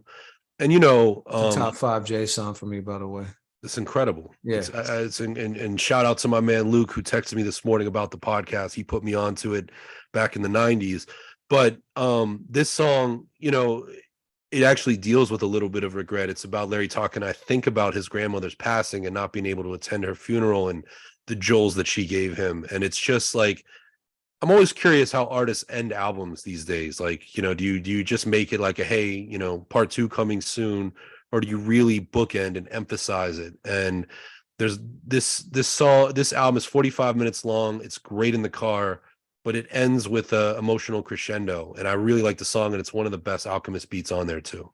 Yeah, no, it's super dope. I love that. And also the song with Evidence, which you mentioned, Left No Evidence. Like, he is Ev, man. He and Alchemist just have just that special. He said it himself, like, I rap with Evan Alchemist because Alchemist and his beats inspire me. I can't remember the exact term. I rhyme to Alchemist beats because others don't inspire me. Don't Something like inspire that. me, Yeah. right? Yeah. So So throw it all away. That was the joint. yeah, exactly. So you can hear it though. Super dope. Absolutely. So, another artist that I would say is absolutely at the top of their game right now is Tyler, the Creator. And this is interesting because I look at Tyler, and I will be the first one to tell you, I was a huge fan of the early days of Odd Future's movement into the mainstream. Like, Yonkers, and I remember watching and rewatching and watching again the Jimmy Fallon appearance with Yassine Bey, and obviously like the Roots and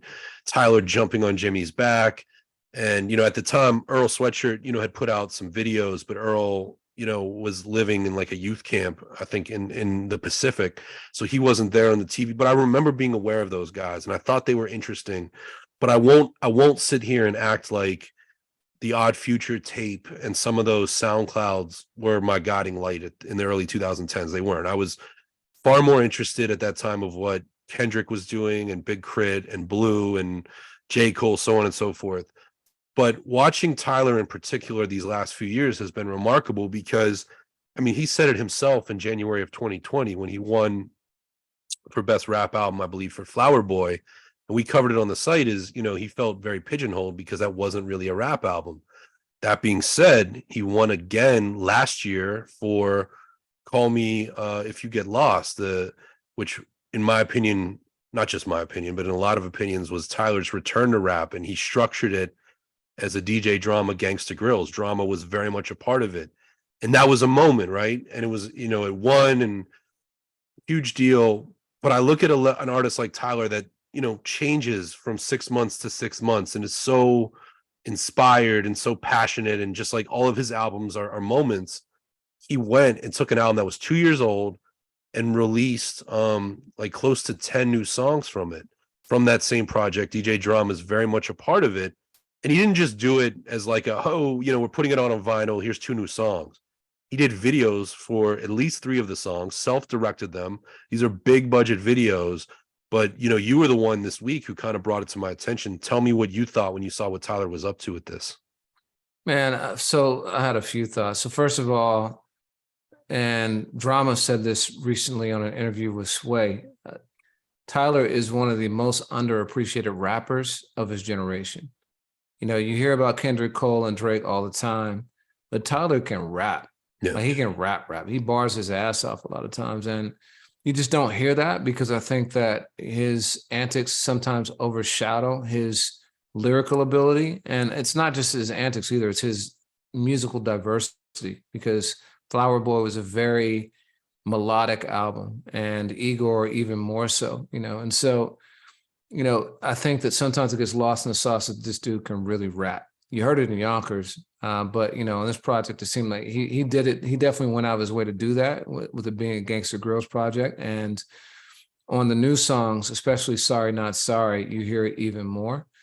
The other thing though that struck me is that video is so incredibly creative. Dogtooth was creative too, but Sorry Not Sorry features a bunch of different Tylers in it, and it's Tyler dressed in different eras of his career, and they're all kind of in conflict with one another, and it supports the themes of the song, which talks about the conflicting messages he's given out, you know, over the years, particularly about his sexuality, and it ends with him literally just brutalizing one of himself. Like it's Tyler just like bludgeoning himself, which is a really just crazy, jarring image.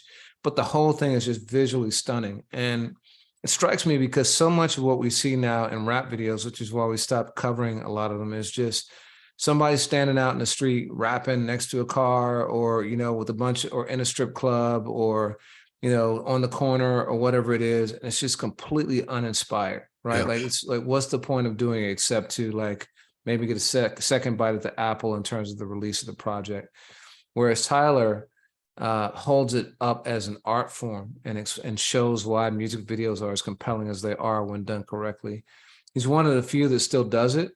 And I think it's just a testament to his all-around creativity that he does this. But this project, to your point, feels much more, it feels like much more than just a bonus deluxe version. It feels almost like a second side to a dope album. Yeah, I mean, I'm really curious what Tyler does from this point forward. And it does make me wonder of like, I'm looking right now, you know, 7-8 new songs, including, you know, Vince Staples, YG, ASAP Rocky. You know, I just mentioned Erykah Badu when she did those 2 volumes of New America. He could have just as easily put this out as its own album. But I'm wondering for Tyler, who's been so fast evolving, if he's going to stay in this lane. And, you know I just gave the superlatives to Larry and Al, and deservingly so. But if you put this out as another name for it, this clip of songs is some of the best music I've heard this year, hands down.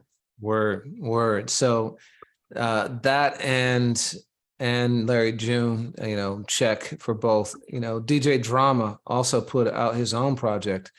And, you know, I got to say, DJ Drama has got a chip on his shoulder. I listened to a couple interviews. I listened to one with Sway and then another, I think, on the Breakfast Club. But, you know, he's sticking his chest out, and he's got a right to. You know, this guy has done over 250 mixtapes over the years, ran into some trouble, and like even some legal troubles because of the mixtapes. But, you know, survived that and even came out stronger.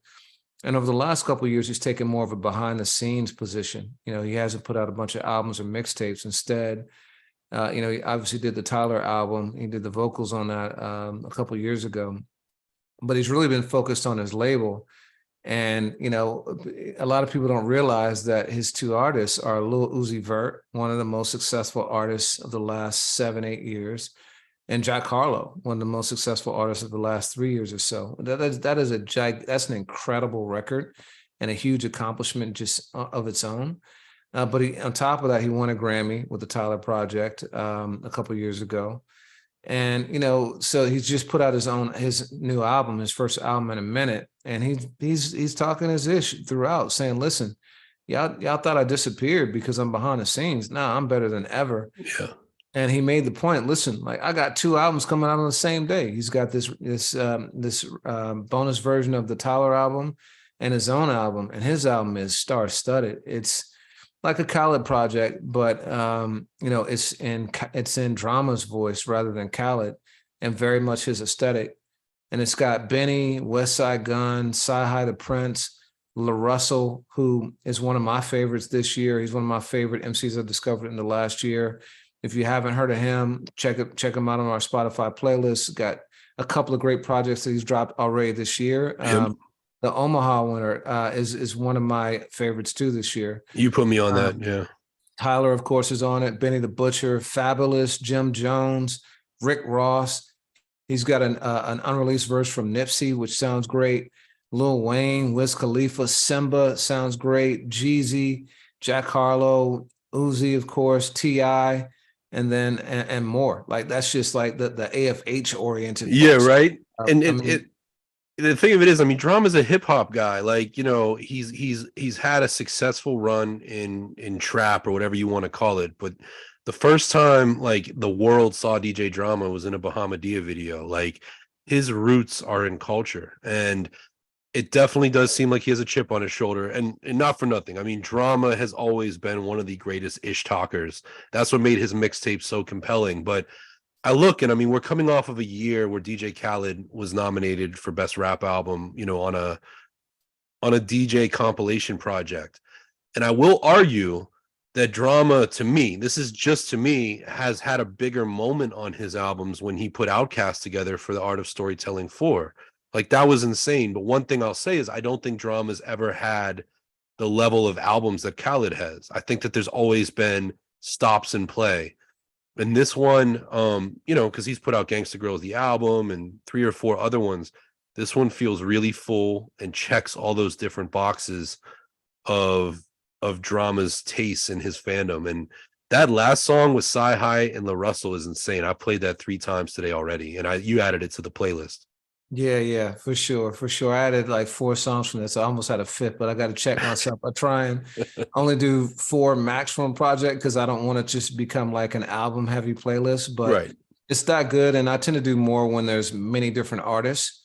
And to your point, like I think that Khaled has bigger moments on his albums. There's always a huge moment, like Nas album done, and obviously All I Do Is Win. Yeah. All I Do Is Win, and God did last year. But I think in terms of consistency and like overall quality of the album, I think the drama got this one. Yeah, and I just mean for me, like that wasn't a slight in any way to neither Yeah, Khaled nor Drama, but I just remember 2007, you know, a year removed from Idlewild, Drama got the Outcast record that I had wanted since Stankonia. You know, like all love due to Speaker Box and Love Below, all love to Idlewild. But when he got the Art of Storytelling 4, I was like, this is insane, you know, and not for nothing too. I mean, he's been putting out a ton of Gangsta Grills, and like I've just been playing a lot of the G Perico one. He's brought his brand back in full swing, and to the point you alluded to, you know, it wasn't that long ago. I guess it was, you know, 2007 when the feds, you know, it looked like it could be over for him and Don Cannon. And instead, these guys have weathered the storm, continue to make great mixtapes, and built a label. Two of the biggest stars of right now, and Uzi and Jack, and not for nothing. I mean, Drama, even before Quality Control, was out here trying to get Migos signed, and in the end, they ended up going with QC. But like his ear for talent and diversity is insane. it's crazy. It's crazy. So another beloved AFH figure dropped a project this week. You want to talk about that? Yeah, Royce the 5'9". So you know, Royce has as good of a 3-album run currently as I can think of. You know, from 2016's Layers, 2018's The Book of Ryan, and 2020's The Allegory. I mean, all 3 of those albums are among the best of their years. I would personally say The Book of Ryan is one of the best albums of the last decade. And he's got that intact. And last year he kind of did a greatest hits of recent era Royce, put some new songs on it. You had one, I believe it was called Black Lives Matter with Big Crit. It was on the playlist for much of last year. And now he's returned with a 6-song EP called The Heaven Experience, which was the same title he used last year. These are all new songs. And there's one currently atop our playlist with Redman titled Royce and Reggie, which is, I was trying to see if they had ever worked together before. Back in 2012, before I was ever in the mix, they did a song that AFH covered with Bun B. But this is the first time it's ever just been those 2 guys. And it's a really cool moment. Royce is not producing this project. He's brought in some guests, including Justice League and DJ Payne 1. But yeah, it's a really enjoyable listen. What jumped out at you? Yeah, I haven't listened to the whole project yet. I like Royce and Reggie for sure, but I got to go back and listen to this one. I was on a Drama and Tyler and Larry June wave this morning. But absolutely, it is hard to shift, and totally. Well, I listened to it 2 times, and you know, there's a lot of fans out there that love to see the merging of 2 legends. So of course, for AFH, we covered the Royce and Reggie, song. But the one that really sticks out to me is Grown Ass Man. And it very much reminds me of Boblo Boat, which is, I just mentioned the Book of Ryan being one of the best songs of the last 10 years. Royce has almost the same flow, that stream of consciousness, but he's sharing things about his past. That song lives up to its title and is definitely one of the highlights for me. Dope. I can't wait to listen to that. I'm sure I'll add it to the playlist too. But And one more thing I'll just mention of new music is DJ Quik, an artist that you and I hold in high regard, has also just let a long time go without putting out new music. He and Problem teamed up for the Rosecrans. They had 2 EPs and then an LP, but I think it was 2015 where he put out The Midnight Life. But he put out a new single today called Class. And, there's a story on Rock the Bells on him clearing the sample to the song. But what I love about it is DJ Quik reminds people that DJ Quik is a DJ. You don't hear enough scratching in records in 2023. And he scratches up the sample really nice in that record. And, for 32 years now since Quik is the Name, it's good just to hear. Or what was it? Was the first album Quik is the Name or Born and Raised in Compton? yeah, Quik is the Name. Quik is the Name. Just never fails to deliver. So I've been listening to that one a bunch today too. Quik is one of my all-time favorites, man. I love G-Funk. It's probably my favorite genre within hip-hop, and Dre and Quik are the two at the Mount Rushmore for me. Warren too and Big Hutch. I mean, there's so many, but I hear you. Yeah, Battle Cat. There's a lot, Yeah. So yo, all right, all this new music. What's your song of the week? It's actually one we didn't talk about, but you put it on the playlist. It's a song that involves Jay Cyanide and Kev Brown, and I hope I'm saying this right. Alcinous, who's a French producer, Parental and Loopholes. His song's called Slipping Time. I've always loved what Jay Cyanide and Kev Brown do together. Been a fan of Kev since the early days, 20 some years ago when him and Odyssey and the Low Budget Crew. But that song, I just can't stop playing it. I sent it to you as a song of the day. Always love it when you like something enough to put it on the playlist. But song, the rhymes, the beats, it's just been perfect to me. But that's mine. What's yours? Yeah, that's a super dope one. Thank you for sending that. For me, it's Solid Plan, Larry June and the Alchemist featuring Action Bronson. I read the lyrics to that. Super inspirational. I think we all need that. That's why we did the podcast last week. It's why I love artists like Larry and Nipsey and anyone who is on that grind and talks about it. I love it. So yeah, that's my one. I'm gonna make that my song of the day. So that one's it. That's cool, Sure. Man. Well, you can hear it in my voice. That's our time. But I thoroughly enjoyed talking about it. The music 2023 is heating up. It's only gonna get better from here. Yeah, man. Well, I hope you feel better. Thank you. Until next week, until we do it again. Thank you for everyone for listening and watching, and peace. Word. Peace. Peace.